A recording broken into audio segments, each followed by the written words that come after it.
अस्सलामुअलैकुम दोस्तों, मैं हूं यासिर खटक और आप YouTube चैनल देख रहे हैं यासिर बर्ड्स अकेडमी। तो दोस्तों कुछ काम कर रहा था तो मेरे जहन में आया क्यों ना अपनी YouTube फैमिली के साथ भी इसको शेयर किया जाए।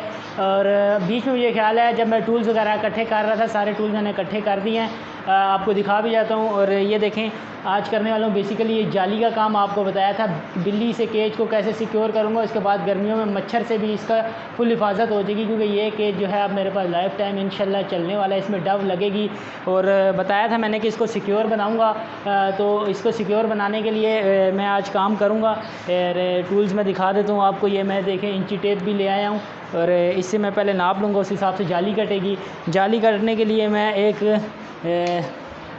ये देखें कटर ले आया हूँ। इस कटर से मैं जाली काटूँगा। और इस पे काफ़ी जंग लगा हुआ था, लेकिन रगमार से मैंने इसकी सफाई की खूब और ये अब बिल्कुल करामद है। और इसके बाद मैं आपको दिखाऊँ, ये बर्ड्स हैं, इनको होते भी मैं इनकी साथ साथ जाली भी लगाऊंगा। और इसके साथ जो होगा मैं आज डव के लिए टोकरी भी लगाऊंगा, उसमें नेस्टिंग भी दे दूंगा। ये सारा कुछ पैकेज आज एक ही वीडियो में होने वाला है। तो दोस्तों वीडियो के साथ जुड़े रहिए। तो दोस्तों सबसे पहले इस पेज का नाप लेते हैं, उस हिसाब से जाली कटेगी। और जाली में क्योंकि लचक होती है थोड़ी बहुत, तो उस वजह से अगर कम या ज़्यादा कट गई तो वो खैर है, क्योंकि हमने फिर हमारा बेसिक मकसद जो है हमने बिल्ली से सिक्योर करना है और मच्छर वगैरह और या कोई ऐसी चीज़ जो इनको नुकसान पहुंचा सके उससे हमें सिक्योर करना है, जो कि हो जाएगी। लेकिन कोशिश यही करूँगा कि बिल्कुल बेहतरीन तरीके से हो जाए और बिल्कुल एक्यूरेट साइज़ इसमें आ जाए। और जिस तरह अगर नहीं भी आया तो वो भी आपको दिखाऊँगा, इसमें कोई ऐसी बात नहीं है। तो मेरा भी तो पहला फ़र्स्ट तजर्बा ही आप लोगों के साथ शेयर करूँ, अल्लाह करे कामयाब हो जाए। और मैंने अभी तक क्योंकि इस तरह केज के ऊपर जाली नहीं देखी, मेरे जहन में आया कि ये कर लूँ तो बेहतर है, क्योंकि ये थोड़ा एक्सपेंसिव ज़रूर हो जाता है, क्योंकि जाली मैं लगाने वाला हूँ ये थोड़ी एक्सपेंसिव भी है। तो सबसे पहले नाप ले लेते हैं इसका। दोस्तों मैं इसमें एक चीज़ क्लियर करना चाहूँ कि ये वाली साइड बैक साइड जो है पीछे दीवार के साथ रहेगी, इसलिए यहाँ पे जाली नहीं लगाऊंगा। और ये वाली इस दीवार के साथ रहेगी, इसमें लिए भी जाली नहीं लगाऊंगा।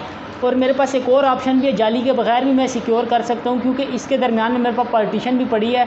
तो अगर मैं पार्टीशन लगा दूँ और केज दीवार के साथ लगा दूँ तो बिल्ली कुछ नहीं कर सकती, क्योंकि उस तरफ जो है बिल्कुल खाली होगा, दरमियान में पार्टीशन, और इस तरफ डव का पेयर लगा होगा। क्योंकि आगे मैं म्यूटेशन का 1-2 पेयर लगाने लगाऊँ, तो इसलिए मैं पार्टीशन लगाऊँगा। तो उस टाइम मैं जाली लगाने से बेहतर है कि अभी सारा कुछ इसको सिक्योर कर दूँ। और इस जगह पर मैं डव को जो है टोकरी लगा के दूँगा ब्रीडिंग के लिए, वो भी इसी वीडियो में आपको सारा दिखाऊँगा। तो नाप ले रहा हूँ दोस्तों।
तो दोस्तों फाइनली मैंने ये काम मुकम्मल कर दिया है। जाली दिखा दूँ आपको मैं इसकी फ़िनिशिंग। एक दफ़ा ये मैंने काट कर ये देखें नक्के इसके माशाल्लाह बड़े खूबसूरत तरीके से लगा के ये भी मैंने इसको अंदर फ़ोल्ड कर दिया। और इस साइड वाली जाली जो इसकी डबल प्रोटेक्शन इसलिए हो गई कि इसमें 2 बार जो है जॉइंट लग चुके हैं। ये देखिए नीचे भी लग गया। इसके बाद इसमें नीचे इजाफी जाली थी वो मैंने काट दिया और थोड़ी सी नीचे बारीक छोड़ दिया। अगर बिल्ली आए भी तो उसको ये चुभेगा तो ये वैसी दूर भागेगी। और ये देखें दोस्तों ये बाकी मैंने जाली इसकी बैक पर भी लगा दी है। और आपको ये फ्रंट के ऊपर से दिखाऊं मैंने कितने नक्के दिए हैं इसको। और बड़ा बेहतरीन मुझे तो पसंद आया ये काम। थक तो काफ़ी गया हूँ लेकिन बड़ा बेहतरीन काम हो चुका है इस वक्त। और ये देखें इस साइड से भी फिनिशिंग आपको दिखा दूँ। तो मेहनत में अज़मत है, आप भी लोग भी मेहनत करें। और अब दूसरी तरफ आपको दिखा दूँ ये मैंने डव के लिए तैयार किया है। और इसमें ख़ुद नेस्टिंग बना के देनी पड़ती है क्योंकि डव बहुत कम नेस्टिंग करती है। और टोकरी ये छोटी, आप बहुत लोग कह रहे होंगे कि छोटी टोकरी दी है, तो उन जिन भाई से मैं लेके आया हूँ जिनके पास 1 साल से ये पेयर है उन्होंने कहा कि टोकरी इसी साइज़ की दो। तो मैं उन्हीं भाई के कहने पे चलूँगा क्योंकि जिसकी चीज़ है वो बेहतर जानता है। तो टोकरी लगा के दिखाता हूँ। तो दोस्तों फाइनली काम मुकम्मल हो चुका है। डव की टोकरी भी लग चुकी है और ये एक पेयर फिंच का बहुत जल्द इससे बाहर हो जाएगा। और उसके बाद जब अब फिंच आएगी तो इसके अंदर म्यूटेशन आएगी इंशाल्लाह। और पार्टीशन में ये इस तरह आ जाएगा और एक साइड म्यूटेशन का पेयर होगा, एक साइड डव का होगा। तो दोस्तों ये इस तरह से मरहला होगा। और ये देखें वो वाली साइड जो है इस तरह ऊपर करके दीवार पे बिल्कुल लग जाएगी। इसका फ्रंट जो है इस दीवार के साथ होगा, इसकी बैक पे जाली है वो बाहर रहेगी। और इसकी इस तरफ भी जाली है तो वो भी बाहर रहेगी। तो बाहर वाली साइड मैंने कवर कर ली। और उम्मीद है कि वीडियो आपको बहुत पसंद आई होगी। तो ये मैंने अपने लिए पर्सनल एक्सपीरियंस किया था, किसी को रिकमेंड नहीं करता। अगर अच्छा लगे तो आप इसको अपना लें, नहीं अच्छा लगता तो बेशक आप इसको यूज़ नहीं करें। मैंने सोचा कि मैं एक एक्टिविटी कर रहा हूँ तो अपनी यूट्यूब फैमिली को भी साथ साथ बताया जाए। तो दोस्तों उम्मीद करता हूँ आप लोगों को वीडियो बहुत अच्छी लगी होगी। तो वीडियो अगर पसंद आई है तो वीडियो को लाइक करें, शेयर करें। और मेरा चैनल अगर अब तक सब्सक्राइब नहीं किया तो चैनल ज़रूर सब्सक्राइब कर लें और बेल आइकन को ज़रूर दबा लें ताकि आने वाली वीडियो का नोटिफिकेशन आप तक बर वक्त मिल जाए। तो दोस्तों इजाज़त चाहूँगा इस दुआ इस उम्मीद के साथ कि पाकिस्तान और दुनिया भर में परिंदे और परिंदों वाले इसी तरह तरक्की करते रहें। मिलेंगे नए वीडियो में नए टॉपिक के साथ, तब तक के लिए अल्लाह हाफिज़।